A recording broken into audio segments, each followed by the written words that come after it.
ನಮಸ್ಕಾರ ವೀಕ್ಷಕರೇ, Karnataka examination ಅಥಾರಿಟಿದ latest update. ಮೊದಲನೇದೇನಪ್ಪ ಅಂದರೆ PH ವಿದ್ಯಾರ್ಥಿಗಳಿಗೆ ಮತ್ತೊಂದು ಅವಕಾಶ ಕೊಡಲಾಗಿದೆ. ಯಾರು ಈ ಒಂದು ವೈದ್ಯಕೀಯ ತಪಾಸಣೆಗೆ ಹಾಜರಾಗಿದ್ದಿಲ್ಲ ಅಂಥ ವಿದ್ಯಾರ್ಥಿಗಳು ನೀವು 1ನೇ ತಾರೀಕು KIಗೆ ವಿಸಿಟ್ ಮಾಡಿ ವೈದ್ಯಕೀಯ ತಪಾಸಣೆಗಳಲ್ಲಿ ಹಾಜರಾಗ್ಬೋದು.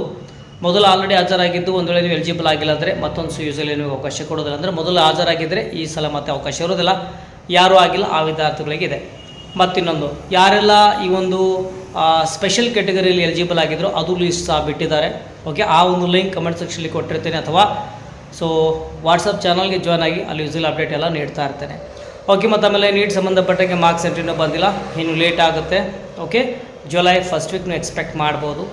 MCCನೂ ಸಹ ಅವಾಗೆ ಸ್ಟಾರ್ಟ್ ಆಗುತ್ತೆ. ಬಂದಾಗ ನಾನು ನಿಮಗೆ ಡೈಲಿ ಅಪ್ಡೇಟ್ ನೀಡ್ತಾ ಇರ್ತೇನೆ. ಯಾರಿಗೆ ಚಾನಲ್ ಚೆನ್ನಾಗಿ ಅನಿಸಿದ್ರೆ ಸಬ್ಸ್ಕ್ರೈಬ್ ಮಾಡಿ, ಬೆಲ್ ಬಟನ್ ಪ್ರೆಸ್ ಮಾಡಿ. ಒಂದೊಳ್ಳೆ ಸಬ್ಸ್ಕ್ರೈಬ್ ಮಾಡಿದ್ದಿಲ್ಲ ಅಂದರೆ ವಿಡಿಯೋನ ಮ್ಯಾಕ್ಸಿಮಮ್ ಜನರಿಗೆ ಶೇರ್ ಮಾಡಿ, ಎಲ್ಲ ಮಕ್ಕಳಿಗೆ ಹೆಲ್ಪ್ ಆಗಲಿ. ಚಲೋ ಟೇಕರ್ ಅಂದರೆ PH ವಿದ್ಯಾರ್ಥಿಗಳು ಭಾಳಷ್ಟು ಯೂಸ್ಫುಲ್ ಇನ್ಫಾರ್ಮೇಷನ್ ಎಲ್ಲರಿಗೂ ಶೇರ್ ಮಾಡಿ. ಮತ್ತು ನಮ್ಮ ವಿಡಿಯೋದಲ್ಲಿ ಟೇಕ್ ಕೇರ್, ಬಾಯ್.